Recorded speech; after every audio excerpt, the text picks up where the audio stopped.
Hello, welcome to Chapter 3 Podcast, the show for readers of science fiction, fantasy, and romance. This is Season 1, Episode 5. I'm Bethany, your host, and joining me as a guest is Mara from the YouTube channel Books Like Whoa. In today's episode, we will be talking about discovering your taste in science fiction and our feelings on various subgenres and tropes. If you want to support the podcast and get early access to episodes and exciting bonus content from all of our guests, check out our Patreon linked in the show notes.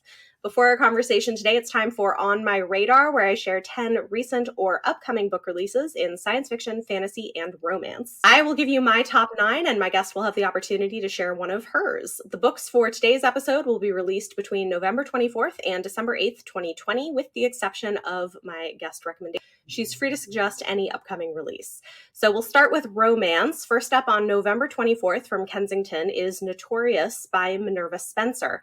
This is the start of a new historical romance series about youth of the Regency era subverting the social expectations of the day. This book includes a marriage of necessity between a wallflower and a rake, both with a distaste for convention. Then on December 1st, we've got 3 books releasing. First up from Harlequin, we have Stolen to Wear His Crown by Marcella Bell. Part of the Harlequin Presents line, this follows a scientist who must suddenly and secretly marry a king she has never met before. Then from Sourcebooks Fire, we're getting The Frozen Prince by Maxim M. Martineau, book 2 in the Beast Charmer series. This one's a fantasy romance involving assassins, dark magic, and a curse. Finally, from Avon, we have one of my most anticipated releases of the year, How to Catch a Queen by Alyssa Cole. This is the first book in the Runaway Royals series, a spinoff from The Reluctant Royals, which was a fantastic series. And this book features side characters from previous books and involves a royal arranged marriage gone wrong. Moving on, let's talk about some speculative releases. First, on November 24th from Ballantine, we're getting a sequel to Ready Player One. Do we need one? I don't know, but we are getting one regardless. So we have Ready Player 2 by Ernest Cline coming out as of today as you're listening to this episode. This follows the events of book 1 when Wade makes a technological discovery that will change everything. Then on November 30th, we have a novella from the author of Gideon the Ninth. Princess Floralinda and the 40 Flight Tower by Tamsin Muir is being released as a limited run from Subterranean Press, but you can also listen to it via audiobook. This one looks like a tongue-in-cheek fairy tale about a princess stuck in a tower so well constructed by a witch with monsters that all the princes have been unable to conquer even the first flight of stairs. Then on December 1st, we've got 2 books coming out. First up, we have another highly anticipated book coming from Penguin Teen. This is A Sky Beyond the Storm by Sabaa Tahir. This is the final installment in her epic Middle East-inspired YA fantasy, and I am just waiting to see who she decides to kill off because I'm sure she's going to kill somebody off, if not multiple people. We'll see. Then from Entangled Teen, we are getting A Curse of Roses by Diana Pinguicha. This is a debut sapphic fantasy that is by a Portuguese author retelling a Portuguese legend. It follows a princess who is cursed to turn any food she touches into flowers while a famine is plaguing her land. Then finally, on December 8th, from Random House Children's, we have A Universe of Wishes, a We Need Diverse Books anthology edited by Danielle Clayton. Included are YA fantasy short stories by authors including V.E. Schwab, Rebecca Roanhorse, Natalie Sue Parker, and many more. So with that said, please join me in welcoming Mara to the show. Thank you so much for joining me. Thank you so much for having me. Glad to be here. Yeah, it'll be good conversation tonight. If you could briefly introduce yourself to our listeners, that would be great, and share your pick for an exciting upcoming release. Sure. My name is Mara. I am from the YouTube channel Books Like Whoa, and I would call myself an omnivore. I read pretty much all genres. Things I'm well known for are classics, romance, reading challenges, and just, I think, the sheer number of books I read. I'm a lot like Bethany. I read like 300 books a year. So I read it all, and I read a lot of it, including sci-fi and fantasy. Yep. And in terms of an upcoming release I'm interested in, there's so many, it's hard to choose. But I did this weekend just finish an arc of the next entry in the Wayward Children series. Ooh. And that is Across the Greengrass Fields by Shauna McGuire. That comes out on the 12th of January, 2021. And it's basically a fantasy if you were a horse girl growing up. It's so like there are unicorns and centaurs, and the magical world is called the Hooflands. So like that, I think does it all. Perfect. And our main character is intersex, and we don't see that all the time. So Awesome. yeah, it's really good. Shauna McGuire is always so on top of diverse representation in her books, but great stories too. Yeah, and sometimes the pacing in these hasn't totally worked for me. Like it can feel a little off balance, but this was one that I felt like really moved along at a nice clip, and like it was just I thought it was a really good entry in the series.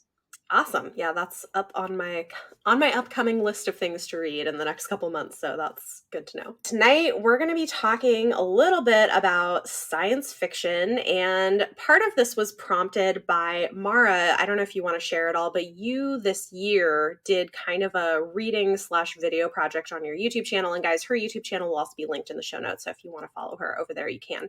But a project trying out different sci-fi books, figuring out your taste in sci-fi, which I thought was a really interesting project. And I feel like there's a lot to talk about there in terms of what are the different subgenres of science fiction? How do you figure out what you like and don't like? How do you feel about specific tropes? And we can both kind of share about this. But yeah, I thought that was kind of a cool project.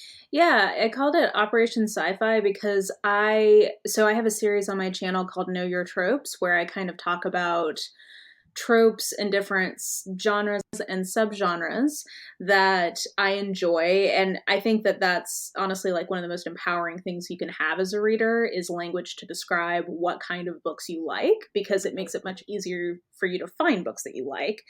And when I came to do my sci-fi one, I realized that while I kind of am pretty good intuitively of picking out what I'm going to like, I didn't have a lot of sort of concrete language to describe that. Mm-hmm. So I decided I was going to read the 20 finalists from the Goodreads Sci-Fi Awards from 2019, which maybe we could even get to the whole, like, people have very strong feelings on the Goodreads Awards. But yes. I figured in terms of, like, measuring things that were popular, it would do a good job of that. So I didn't quite get through them all just because of some, like, personal life issues, but I got through most of them. And I definitely feel like coming out of that, because I was having to sort of be a little bit more analytical about it, I do think I have a much better kind of vocabulary to talk about what I do and don't like in that genre. Yeah, no, I think it was interesting hearing you talk about it. And it's something I've been thinking about too, as I've been getting back into sci-fi in the last year. Because I used to read a lot of it and then had not read quite as much until more recently. But you know, there's so many different types of sci-fi and things that people like, and I realize people's tastes can be pretty dramatically different. Yeah, I think you and I are similar in that we tend to be more kind of like character driven. I think my biggest takeaway, spoilers, is that what I like in sci-fi is actually pretty similar to what I like in fantasy. Like, I like things that are character driven. I want there to be a cool world or like cool setup, but I'm not necessarily into an epic where that's in like a ton of detail. I'm more focused on like the characters and the plot than like, a ton of really detailed world building. And yeah, I mean, that's pretty similar to what I like in fantasy. Yeah. Yeah, no, and I think I'm similar in some ways, and I feel like maybe different in others, but generally I do like also things that are more character driven. Not necessarily, there are exceptions, but I like things that are more about characters and world building and political intrigue, or exploring ideas of empire but in space. I think that's really interesting. I'm less excited about books that are just like space battles. Like, I enjoy a good space battle, but I need it like there on purpose, mixed in with good characters or other things going on. I also think sometimes super hard sci-fi, depending on how it's done, can be less interesting if it's all about the science and the characters are completely flat and there's nothing else terribly interesting about it. So yeah, I mean, and I think this just gets into like different strokes for different folks. I know that there are some people who just absolutely love, like, give me all the details of exactly how this science works in the case of sci-fi, or in the case of fantasy, like, give me every detail of this magic system. And that's just not, like, in I feel I feel like in fantasy, my one exception, like my one big exception, is that my favorite fantasy of all time is Lord of the Rings. And like that's really the only one I can think of where I'm like into it. Like, give me the description of this tree, give me the description of everything. Like, but for the most part, I want you to just like dazzle me. Like, just like make me I don't need a lot of explanation of how the spaceship works or Mhm. like I just I don't need a lot of details about the science behind it. I just need you to sell me that like I live in a world where this is how the science works. Fair enough. Yeah, I mean, I enjoy it when it's clear an author understands the science and weaves it in, as long as they're also good at writing other things. So I don't know if you've Yeah, that's a read. good point. Well, I know you've read at least her novella, but like Becky Chambers, I feel like is pretty good at that, where her I think her mom is a scientist. So it's clear that she understands a decent amount of the science behind what she's writing, but she's much more focused on characters and world building than on just the science. Yeah, the one I read, I don't know that that's totally the vibe I got from it, but it was a novella, and I Yeah. do plan on reading Long Way to a Small Angry Planet sometime soon. The writing was beautiful. I wasn't that impressed with that novella, to be totally honest. I thought it was fine. Um, but yeah, I want to try something that she's more known for. As it is one of my favorite books of the year. It's okay. Yeah, I No, it's know. okay. I get it. No, I get it. I mean, I know we've Yeah. talked about this, but for those who are wondering, the book we're talking about is To Be Taught If Fortunate, which I get that it's not for everyone. I will say, because I also read Long Way to a Small Angry Planet, it's very different, and I do think you'll enjoy that one. It's much more like soft sci-fi with like a fun crew, and it's like I think you'll enjoy it. It's very Yeah, like Jolly Japes with characters I like in Mhm. space. That sounds great. Like, Yeah. let's do that. Yeah. And again, the writing I thought was beautiful in that novella, but to me, that was really kind of the only standout part of it. So, Mhm. but again, different strokes for different Yeah. folks. Yeah, absolutely. Well, and I think another thing that's kind of interesting is I can also be an ideas reader. So Hmm. sometimes if there's a book that I'm really into the ideas that the author is exploring, I will gloss over or overlook flaws in like pacing and plot and characters and stuff. I think like the classic example of this is probably Dune by Frank Herbert, which I love. And I hear Oh, people wow. complain yeah. Because I hear people complain about it and say, you know, well, it's so slow and the plot is always getting interrupted with exposition and like the characters aren't like as dimensional as they and I'm like, well, you're not wrong. I just don't care because I was super into all the ideas he was exploring and the way he was doing it. You're not wrong. This is so boring, but I just love the ideas. It's like, It's whereas, not boring. Like I didn't find it boring. Like I see why people would. Like if they're not into, yeah. like I found it interesting and thought provoking. Well, I mean, like, I think we share, I do enjoy, part of what I go to sci-fi and fantasy for is a Mhm. way of having an author explore metaphor and ideas and parallels to our own world in a magical or a like futuristic or whatever world. Like, I enjoy the metaphor to be a big part of what's happening, but I have to have it like it needs to be well incorporated into the story itself. So like Ring Shout, that is like one of my favorite books Oh of the year. It is so dense with ideas, but the pacing and the plot and the characters are all also excellent. So yeah. like it is very big on ideas, but it's in service of the story. Or like Murderbot. I think that's a huge part of why I love Mhm. Murderbot, because it has so much to say about like what it means to be human and like what consent means in terms of like who does and doesn't count as a human. But it's always in service of like this really fun, rompy space adventure. So I do like the ideas to be there, but like I will not give it a pass if if it's not well incorporated into the story. I'll say I love the idea behind this, but the execution Mhm. did not work for me. Fair enough. Yeah.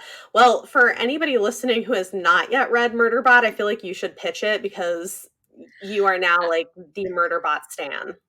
I mean, if you don't know, I am the lead preacher at the Church of the Good News of Murderbot, and I would love for you to You know, pledge your troth to Murderbot. So, the Murderbot Diaries, I should say, is a series from Martha Wells. The first novella in it, really, is All Systems Red, and I would argue that All Systems Red is an example of a perfect novella because it is perfectly paced. It has perfect plot in terms of like what it's trying to do is executed super well. The characters are great. Like it is a textbook example of like just a perfect novella. And that novella is about our main character who refers to themselves as Murderbot because they are part human and part I'm never totally clear on like is it android or I don't know. So I think they're a biological AI. So they're like artificial intelligence with biologically grown parts.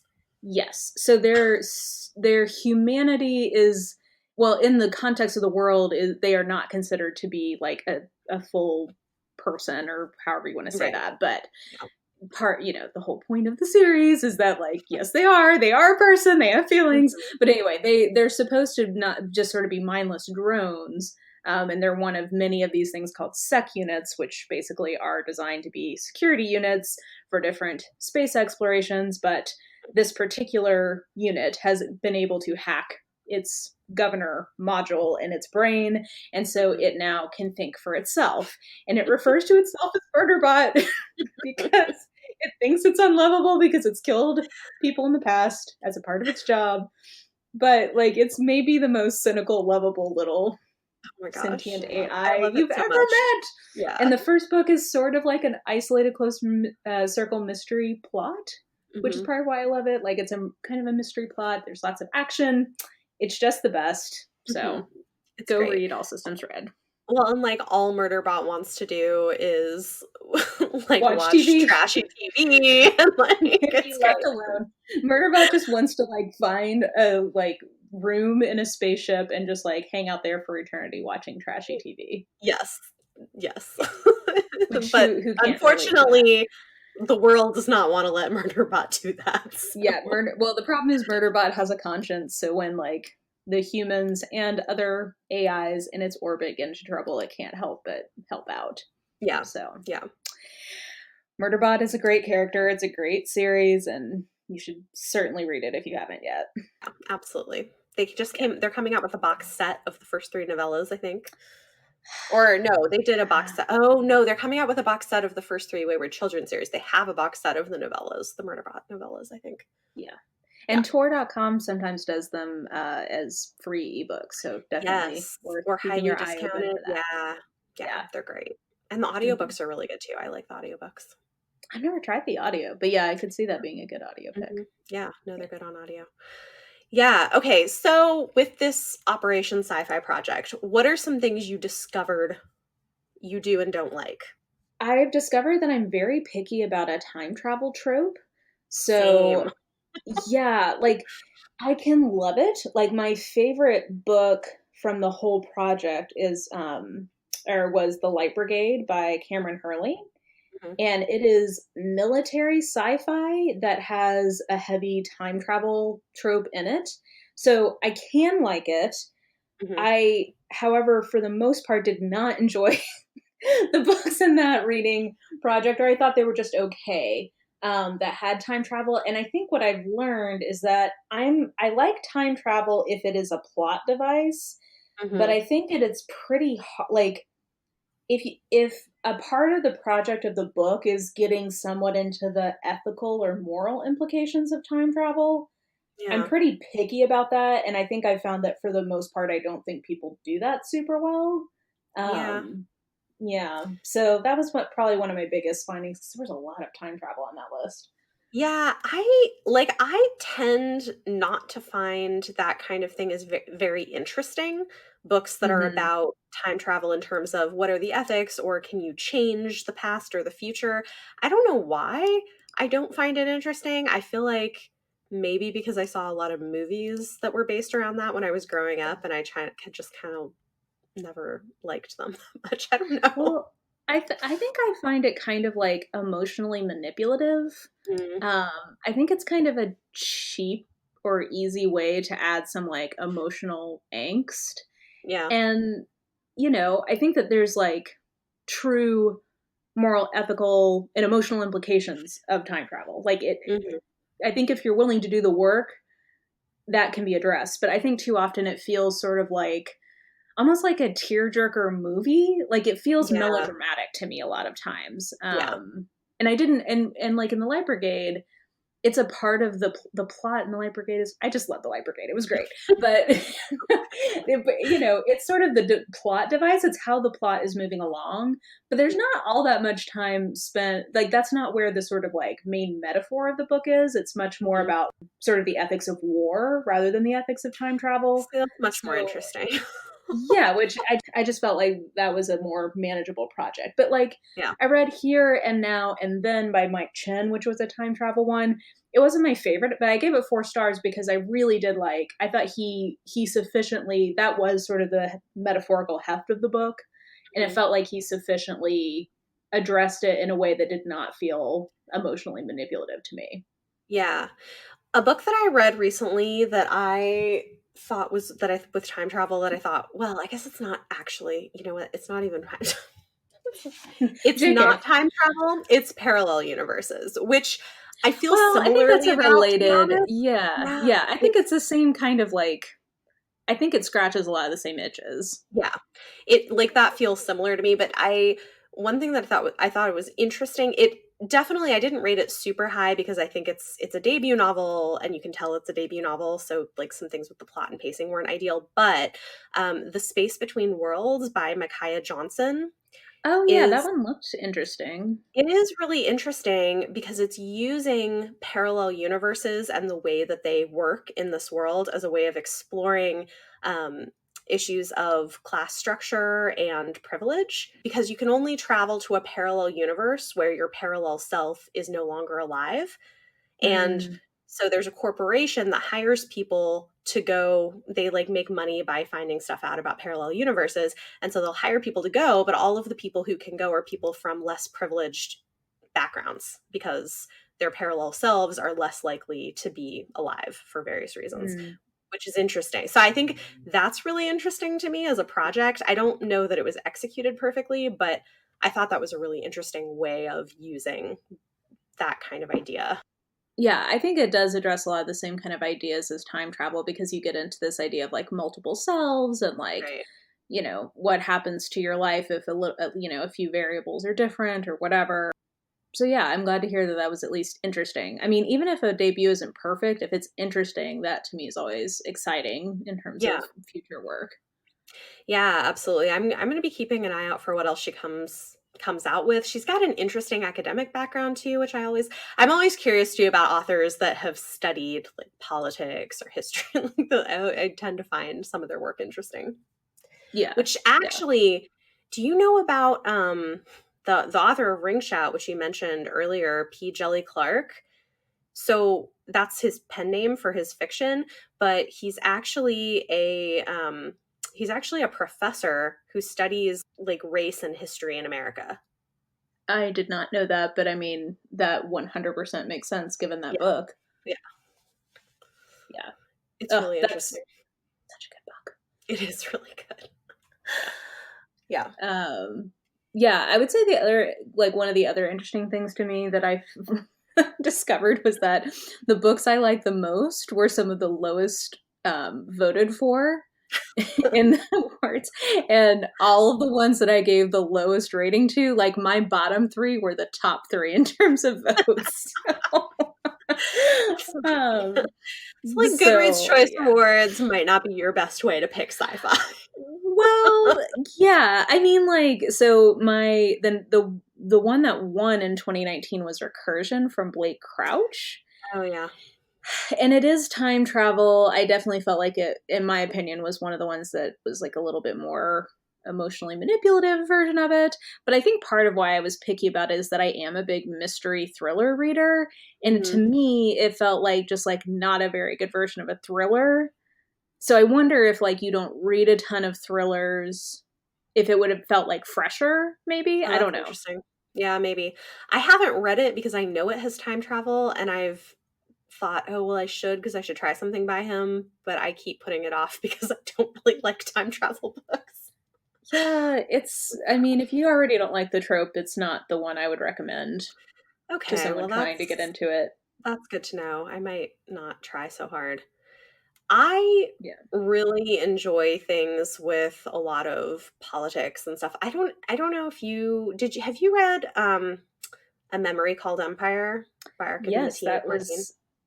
that was I ranked that, I think, my number 3 in the project because it was nominated. It's so good. I Yeah, it was really loved good. it. I had some issues with the pacing towards the end, Same, yes. but yeah, like I really like the writing. Yeah, that hit a lot of my pleasure buttons because it was all about the political machinations, which is something I Hmm. love in both sci-fi and fantasy. Yeah, same. I also thought it was so interesting, the detail with the linguistic world building. I thought it was fascinating, kind of the way Mm. she gets into linguistics in that one. I I really love the enjoyed it. naming conventions in that book. Hmm. Like, there's such wild names because it would be like, I feel like it was like a number and then an object. So you would meet someone named like 17 hair clip or something. I don't Yeah, know. yeah. Like, just have these crazy It's names. really interesting. I'm super excited about I think it's just a duology, and I'm really excited for the next book because I feel like the next one is probably going to explore more things to do with Empire, which this got into a little bit, but Yeah, yeah, I'm kind of nervous. I don't know if I'll read on because I actually really mhm. like the way the book ended. It is a good Um, ending. which that always it's like a strength and a weakness, I feel like, in a series, because on the one hand books should stand on their own, but Hmm. if it doesn't entice me to keep reading because I like the way it ended, I Hmm. don't know. Yeah, So yeah. Well, it'll be interesting. I'm curious to see where it goes, and I enjoyed it, and it's her debut, and so part of it is I'm also curious to see how her second book is. I didn't realize that was a debut. That's like hella impressive. Yeah, yeah. Because that was really, I thought the writing was really really nice. Hmm. I think she's married to another author. I can't remember who her wife is, but I think it's somebody else who's an author who's fairly well known. That sounds right. Yeah, I feel like I saw them at the Hugo Awards. Now I I want to forget. see if I can find it. Vivian Shaw is her wife. Oh, yeah. Okay, I recognize the covers of her book, Strange Practice. Oh, yeah, Um, yeah, yeah. Okay, I remember. Yeah. yeah. Yeah. So No, it's a anyway, I just thought. power couple. Yeah, well, you know what's interesting? They're not the only ones. You know who else are married that I don't know how many people know about this, but Natalie C. Parker and Tessa Gratton are married as well.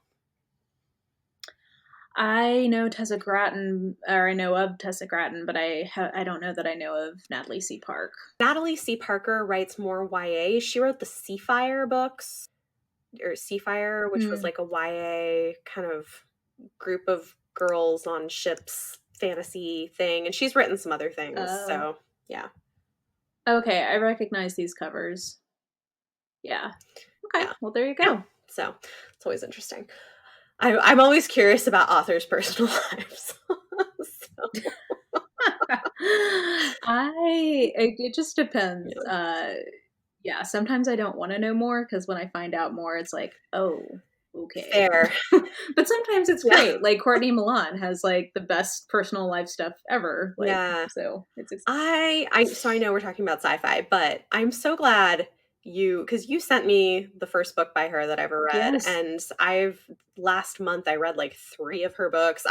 I've been loving her stuff. It's so good. I mean, I'm also gonna take credit for the fact that I made you read Sight Changeling, Also so true. Yes. you're welcome. Yes. I'm like blessing your life this Yeah, fall. absolutely. No, I knew Courtney Milan would be your Yeah. deal. Like her whole project is very you. Yes. That's really true. She's I'm very like, this is everyone. so Courtney good. Milan This is is great. exactly what I like. It's great. Yeah, I know. Yeah. Yep. That's fun. I'm looking at my list here of other ones. So the other two ones that I absolutely love from this, have you read Exhalation from I Ted have Chiang? not, but it's kind of on my list of things I'm interested in. I've heard good things about it, and then I saw you really loved it. I saw the movie Arrival that I know. I think is it in there that the Mm. short story? is, or is that a It's not in that different collection? collection. Yeah, it's a different one, and I definitely wanna read that collection now because it was just so Mhm. good. I really these days, I love short stories, but I'm a lot pickier about them than I used to be, and I do find I quite enjoy kind of, like, literary genre short story Hmm. collections, and this totally scratched that itch. Like, it's just the writing it's not necessarily, like, super lyrical or Mhm. anything, but he's just so clearly like, he packs a lot of ideas into his That's cool. stories. Yeah, like, and there's a huge, like, range of the kinds of sci-fi in this collection. Like, it's got, you know, AI, it's got, alternative like, parallel universe or alternative timelines, it's got virtual reality. I mean, just, like, dystopia, like, pick one and there's something in here. So I was super impressed with that. I just absolutely That's loved cool. it. Yeah, I've heard really good things about his writing, but I've not read anything by him at this point. Yeah, he's got ideas. I think you would be Yeah, into his kind of that sounds project. interesting. Yeah, and then The Test from Sylvain Neuvel, that was the other one I I really liked that a enjoyed. lot too. Did you Yeah, read that I've read that one? one. Yeah, Yeah. Yeah, I thought that was a great example of, like, a high concept novella that just, like, really executed on its yeah, idea pretty yeah. effectively. Yeah, no, I thought it's interesting because I really enjoyed it, and then I was watching the replay of the live show from the BookTube SFF Awards, and it was one of the finalists in the novella category, and most of the judges Mhm. had problems with it, and which I thought was interesting. I kind of feel like it hits better with an American audience, was what I gathered from their conversation, basically. Mm, Yeah, interesting. because one person, for instance, was talking about how because it's in the British immigration system and thought that it was a terrible depiction of how it actually works and was like problematic. And I was like, that's interesting because from what I know about the American immigration system, it really, I felt like was very effective. And the one judge who did like it was also American. So I thought that was interesting. Yeah, I guess and I mean, I didn't Mhm. hear the conversation, so, don't wanna Sure. fully judge. I guess I find it somewhat an interesting critique to say that it's not like the real system because like that's the point of the Mhm. story. Like it's not meant to be like the real system. Like Yeah. it's I dystopic. think I think she felt like I'm paraphrasing here, and it's been a while since I've watched it. So, but I want to say she was saying something to the effect of that it was making incorrect assumptions about what the test is even for or what they're looking for, and didn't like. I don't remember. I think there were also some people who felt like it was like slightly racist, which I I don't know. Yeah, it was an interesting conversation. So you maybe if you get a chance to see Huh. it and see what you think. But Yeah, um that's yeah, interesting. Yeah, I mean, and again, like I'm not from the community against whom there would be right. racism Right. perpetrated. So I mean, I definitely can't be the Yeah, arbiter of sure. that. But that wasn't to me. Again, that was kind of like the point of the story was undermining Right. racism. So I'd be interested to Yeah. hear um, what the critiques were. I admire, I mean, I really, if you can't tell, just even from this conversation, I brought up several novellas and Mhm. short stories. I'm somebody who really values well paced stories that know when to get in and get Mhm. out. Like, I feel like the longer your book goes on, the more you need to kind of earn the length. Mhm. So I do really enjoy a well done novella because I think, especially in this, like, it's so hard to get people to read anyway. I love being able to give somebody who may not be a big reader a novella and say, like, hey, I think you'll really like this because it's something that's a little more like like easy to consume Right. or like easy to work into, your busy life. And I just really admire people who have enough command over their own storytelling that they can tell a fully realized story without it having to go on for 3, 4, 500 pages. Right. Yeah, no, I mean, I think that makes sense. I'm finding I do like sci-fi novellas, but I also think I'm more okay with reading longer things. I don't know. Like, I think I have probably more patience for it than you do sometimes, even if it's Yeah, that's probably long. true. I think especially as I get older, I just I don't know. I read for this project, I read Wanderers from Chuck Wendig, and it reminded me of what it's like to just sort of get lost in a book that probably was too Mm-hmm. long, like objectively. I think it probably should have had 100 or 200 pages trimmed out of it. It was like 8 or 900 pages. So that was a nice reminder to me of like, okay, yeah, like if I'm into a book, I can get kind of just lost in it and not, get super critical about length. But I don't know. I tend to feel like in sci-fi and fantasy there's somewhat a value in the community for long books kind of for the sake of them being Mm-hmm. long. And I guess like maybe that's part of why I really like enjoy and champion novellas and short stories in those two subgenres when I find them, because I'm like, see, you don't like you can tell a full story and you don't have to go as long as I think people kind of Yeah. assume you do. Yeah, I mean, I think that's fair. I do think some stories need to be longer, but I also think there's something to be said for, learning how to edit yourself and consolidate your ideas on to some extent. I mean, I like a good book. It's funny, I used to buy books based on how long they were because they would last me longer. Yeah. I feel like I did that as when I had more limited book Yeah. buying funds. It was Yeah. like, you got to make bang for buck Make here. it We got to, count. Yeah, yep. exactly. Yeah, much less so now with how many books I have to read, but Yeah. Yeah. Well, and I don't know.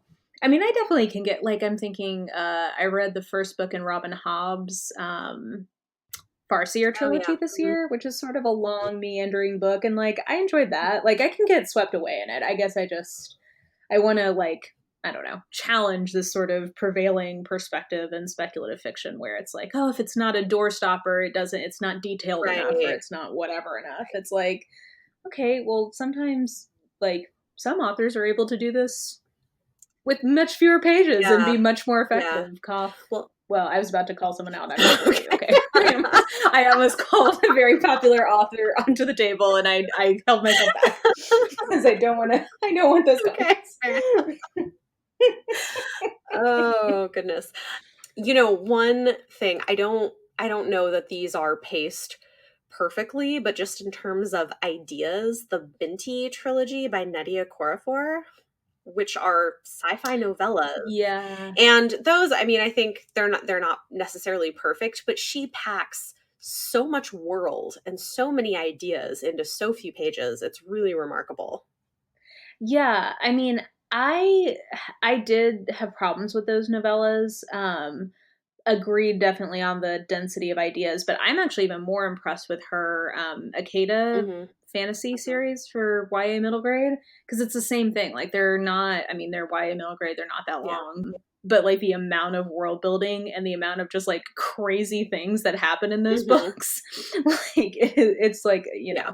it's very dense. I love her imaginative sort of like landscape is just kind of amazing and Yes. astounding. And what would it be like to live in her head? Seriously, I feel like her books are among some of the most imaginative that I've read, or I feel it's like nothing else I've read, Yeah, which is amazing.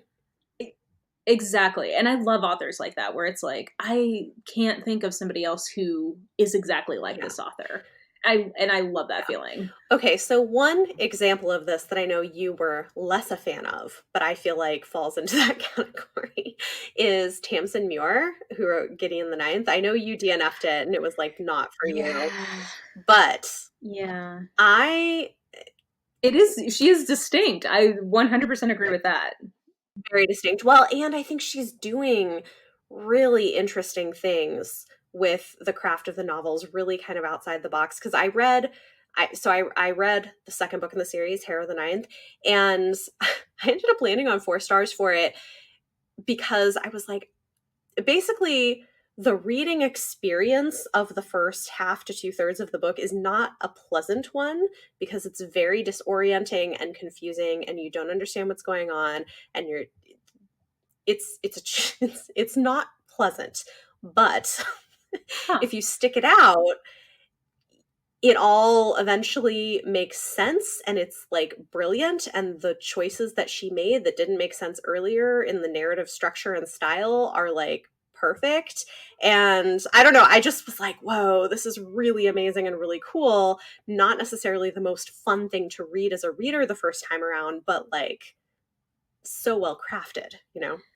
Yeah, I mean, I actually that the feeling of purposeful disorientation from the author to the reader is one of my favorite things to experience in books. Like I Mhm. feel like the Light Brigade does that. Library at Mount Char does that. Like where you're Mhm. like, I don't totally know what's going on, but I can tell the author does, and they're Yeah. giving me enough to go on that I don't feel like I'm just like completely adrift in nothingness, but like I don't Yeah. totally know what, like I actually really like that feeling. Hmm. So that probably wouldn't That's be a interesting. problem for me. I, however, really don't like Tamsin Muir's writing style. And that's one of the number one things that makes me DNF a book. Cause like if I'm not Yeah. enjoying the voice of the author in my head, Mhm. it's very like Catherine and Valente. I want to love her books so much, and I've tried to, and both of them, I just like actively was having the worst time. Like one of the worst Yeah. times I've had reading a book, and it's just because I hated the prose so much. Um, so kind of similar to Tamsin Muir, because I like the ideas that were in Gideon the Ninth. Yeah. I could not with the writing. I mean, that's fair. It's very stylized. Like if I were to compare it to a movie, it would be like 300. Mm, yeah, I could see that.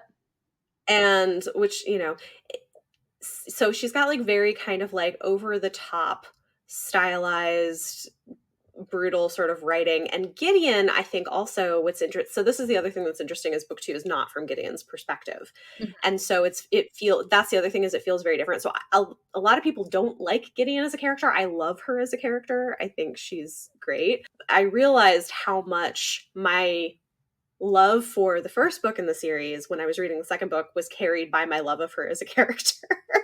And Yeah, and I because wasn't then that I into didn't have her. her. Yeah, I know. Well, I know. Like a lot of people are not, which is fine. Like, but for whatever reason, like she just strikes a chord with me, and I don't know what it is, but she's like one of my favorite characters. You And so, know, yeah. yeah, but it's one of those things where I tell people, try a couple chapters. If you don't like Gideon or you don't like the style, you're probably not going to enjoy the book. Probably Yeah, not going and to enjoy the book. I tried reading physically and I switched to audio because I was like, oh, maybe I'll like this better. And I was like, nope, hate it. Like, Yeah. I like it less when Yeah. it's being read Yep. out loud. So, Yeah. Which yeah, is fair. I mean, it's probably just not for you, which yeah. is totally fine. But yeah, I really, really loved it a lot. And the second book was harder because it's not from her perspective, and it was striking to me how different the tone was, which means that she can write very distinct character voices. Yeah, that's impressive. Yeah, I don't So, know. I always feel I very much subscribe to I don't know if you've heard of the Judge John Hodgman podcast, but it's a good one. But mm-mm. one of his sort of edicts on that show is that people like what they like, and you Mhm. cannot talk someone into liking something that they don't like. Yeah. So that's, you Yep. know, I very much believe that of like, you know, hey, like the reason why there's so much, you know, different content and media in this world for people to consume is because there is, you know, an infinite variety of human taste and enjoyment. And some things are for True. me and some things are not for me. And that's okay. Yes, absolutely. I agree. Yeah. Okay, so one other book that I really liked this year, and I would love to see more people. I feel like nobody is talking about it. I haven't seen anybody else talk about it. And I think it's really, really good, is Unconquerable Sun by Kate Elliott. Oh, yeah, that was on my radar when it first came out. But I think because of Operation Sci Fi, I was like, ugh, I just don't Mhm. think I can commit to that this year. So I think you might really enjoy it if you get a chance to try it. And it's such an interesting idea. It's a gender flipped Alexander the Great in space, Hmm. is the concept behind it, which is really cool. And it's very fast paced. If anything, I think my main critique of it was sometimes it felt too fast paced, where I wanted more breathing room for the characters.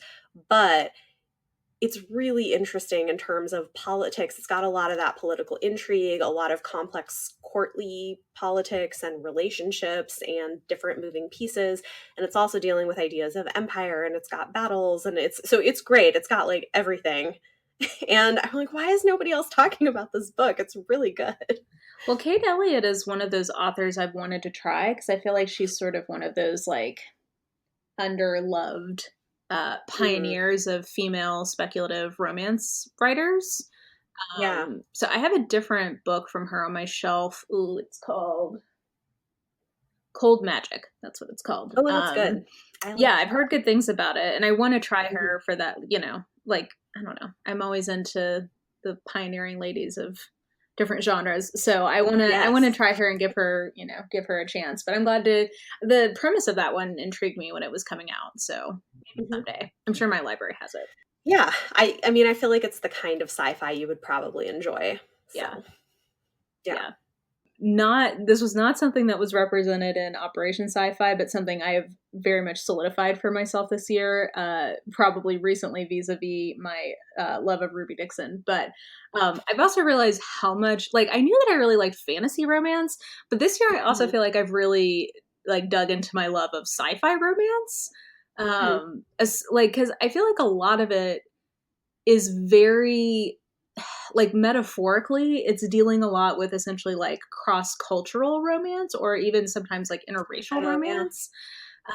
Like it's a lot of the same kind of conflicts and thematic ideas.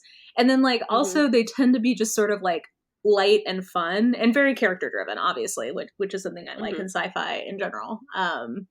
But yeah, I think that's something else this year of sort of like, yeah, no, I do like a sci-fi romance quite a bit. Like I like a dystopian romance, but I really love like a like mail order bride alien romance. Like those are just like silly fun, and in Ice Planet Barbarians there's like some really fun over the top premises.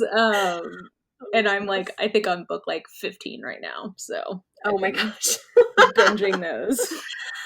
I read the first one, which I'm glad I like know what it is now. It was I'm gonna tell you, I didn't hate it. It was just like I liked it much more than I thought I would like it because I knew about the like hard things that happen in that book up front.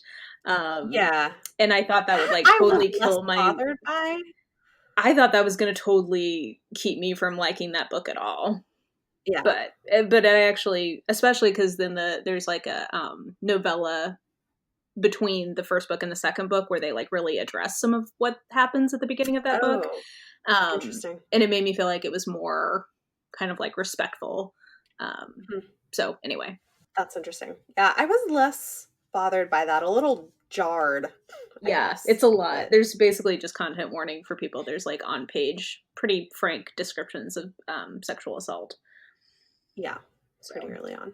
Yeah, but not by the hero. Well, no. Yeah. Well, yeah, but the Cooey, Bethany, he doesn't know. I know.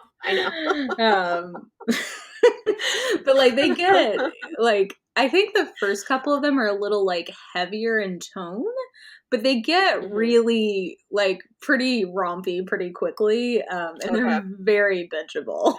Like, these like dumb hot blue aliens with their magical genitals, like it's just they're dumb and sweet, and the human women just are like helping them figure out how to make their little ice planet a little more habitable. Oh my gosh. Yeah. But anyway, that's been a fun discovery this year of like really like, diving in more on kind of that intersection between two genres I already like and just enjoying and kind of naming like, yeah, I really do like, a good sci-fi romance. Right. Well, and I mean, speaking of earlier, we mentioned the Sci-Changeling series. I would call that sci-fi romance. It's grouped in often with paranormal, but because it's not. It's sci-fi romance. Sci-fi. Yeah. And so is I would call. Oh, I gave you the first book in this. One of the series from Alona Andrews, the Innkeeper series. Yeah, that was. It's like a sci-fi fantasy crossover. Which is I will say that's something else I really love, and like this is something I like in general. I tend to like genre crossovers. Same. I Yeah. really like it when something's a little bit of this and a little bit of that, but I love it when a book is ambiguous as to if it is sci-fi or fantasy. I very much Hmm. enjoy that. And yeah, but I tend to think, especially, I don't know if you've read further in the series, as the series goes I on, haven't yet, I but think of I it want to at much some point. more as sci-fi. Okay. But yeah, like that's another, to me, that's like a sci-fi romance little series that I absolutely love. Yeah, that's really fun. Have you read yet the fifth season? No, no, not yet. Because that's a really interesting series that is very ambiguous as to whether it's sci-fi or fantasy. Yeah, it's one that I'm definitely going to get to at some point. I think Hmm. because I'm fairly certain I figured out the quote unquote twist in the first book based on what people have Hmm. said about it. I think it's Hmm. like kept me from going there because But not I that mean, it's been spoiled, but but just even like if you know the twist, like there is so much more to that book. Like I it's a yeah, rereadable book, like it's like that's, it's like you know, layered. Well, and I'm much more of a it's how than a what reader, but I think because I figured that out, I was like, okay, I want to like give like kind of give it some space and I'll come back to it. So Mhm, I plan mhm, on reading it at some point. mhm. I really enjoyed The City We Became this year from N.K. Jemisin. That was good. That is on my list of things I want to read by the end of the year. So, You yeah. will, I think you will love that book. It is Yeah, I very feel like I idea probably will. forward in a way that I think Mhm. you will very much enjoy. Yeah, no, I think so. And I think whenever you do get to it, you're probably gonna love the Broken Earth trilogy. It's just, oh my gosh. I mean, it is brilliant. There's a reason all three of them won Hugo Awards. That's the thing. You Like, know? I'm not sure I've really encountered anyone who hasn't loved them. I'm sure that they're Mhm. out there, but it seems like that's one of those books that just like almost everybody loves.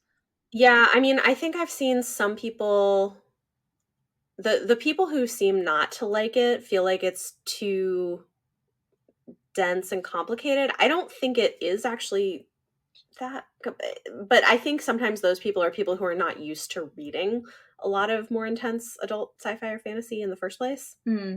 Yeah, I wouldn't think of, based on what I know of it, and reading some of her other work, I would not guess that's like a good transition for people who are trying to go No, from YA to adult. yeah, no, Yeah. probably that would not be my recommendation, but it is really good and really brilliant. And if you're used to the genres, it's super readable. And I'm just, I could do like a whole gush about this I trilogy. mean, It's your so podcast, smart. you can go for it. You heard me It's gushing true. so It's much true. about her. I could. That's true. Well, I mean, because her character development and her world building and then the themes that she layers in, there's just so much going on that she's talking about. Hmm. It, and the plot is also really interesting. And I did not see coming the direction it took later on in the series. And book one has its own sort of themes, but later books are really interesting too, because one of the things they're exploring is the complexities of parent-child relationships, Hmm.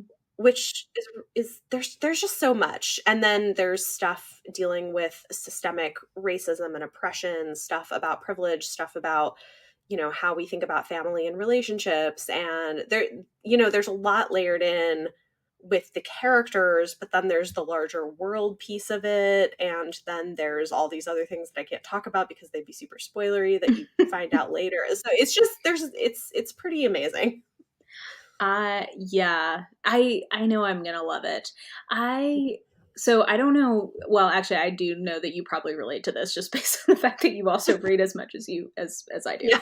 Um, recently I've been feeling the weight of how many series I have going that I haven't Yeah. either caught up with or finished.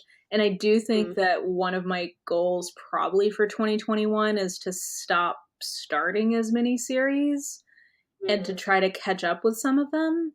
Mhm. Because I have so many like sequels on my TBR shelf and I look at them and I'm like, I know I'm really gonna like you, but there's this shiny new series right over here and whatever. And Yeah. like, I don't know, it's hard because we both read a lot of front lists, like to kind of find the right Mhm. balance. But that's Yeah. part of my thinking too, is like, oh, do I really want to commit to like a very, like a series that I know I'm really gonna love right now? Like I kind of want Right. to like finish some series or catch up. I don't know. That's probably me Yeah. just No, I get that. overthinking, but um I mean, I get it. I think my experience with it, which was interesting, is I read the first book and I was like, well, I now need to immediately keep reading. So I mean, I binged the whole series in less than 2 months. So like it Oh my just gosh.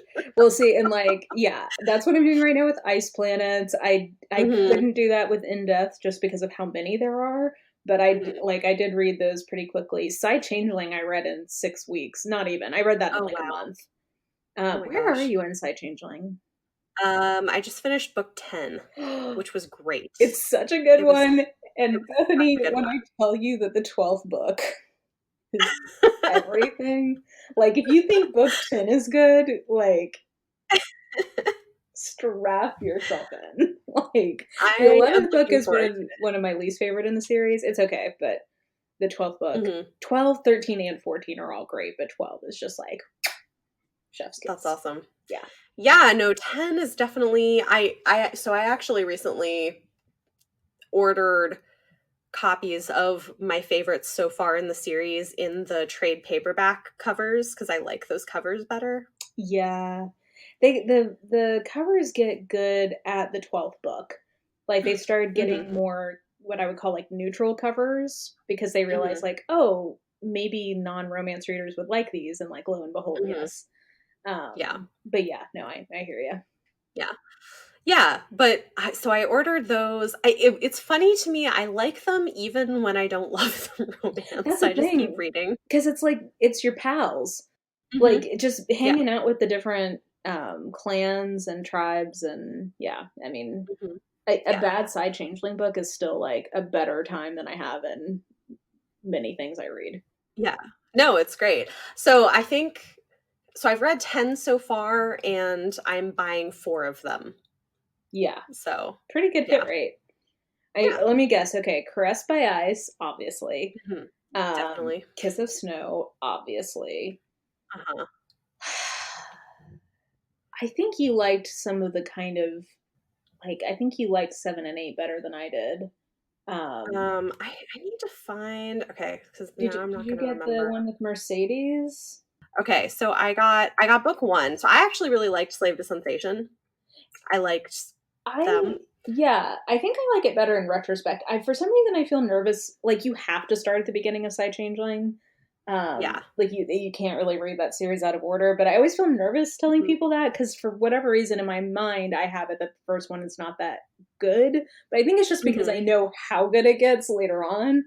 Yeah. But the first one is good. No, Like there's a reason the series took off. The first one's good. yeah. I think the thing is too is I also just really loved those characters. So even though the first Yeah. one wasn't perfect, I really liked them and I loved what their relationship turned into in later books too. So Yeah, I don't and you know. get to spend a I lot of just time with that couple you for the do. rest of the series, which is nice. Yeah. So the other one that I bought was Branded by Fire, which is Mercy Mercedes, yes, I and was gonna because that's a really yeah, that one's really good. mhm. Yeah, I liked that.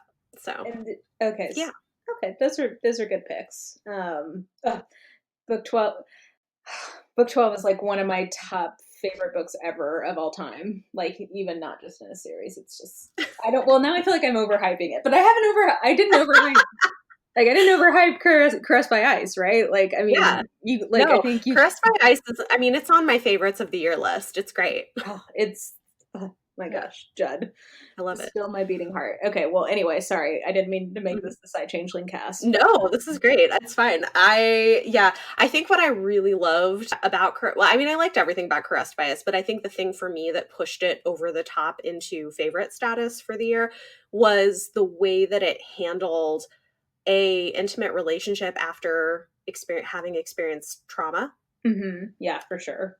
I just felt like that was so well handled, and that for me was sort of the extra, like the thing that nudged it up to favorite status. Well, and I feel like it handles that from both parties because really Yeah. both of them have experienced like a profound violation of their own autonomy.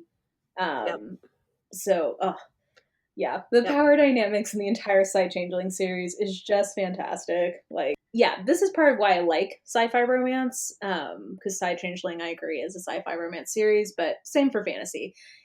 hmm Because there's some sort of speculative element, for me, there's more room to explore like more quote unquote problematic power dynamics, because usually the women involved in relationships have some sort of power of their own, or they're living in a Yeah. futuristic society where there's a lot more gender parity. Right. So like there are like some over the top, I mean, like you just read Kiss of Snow, like homeboy is like a super over the top alpha, but like she can literally destroy him. Like, Yeah. she can get as good as she gets.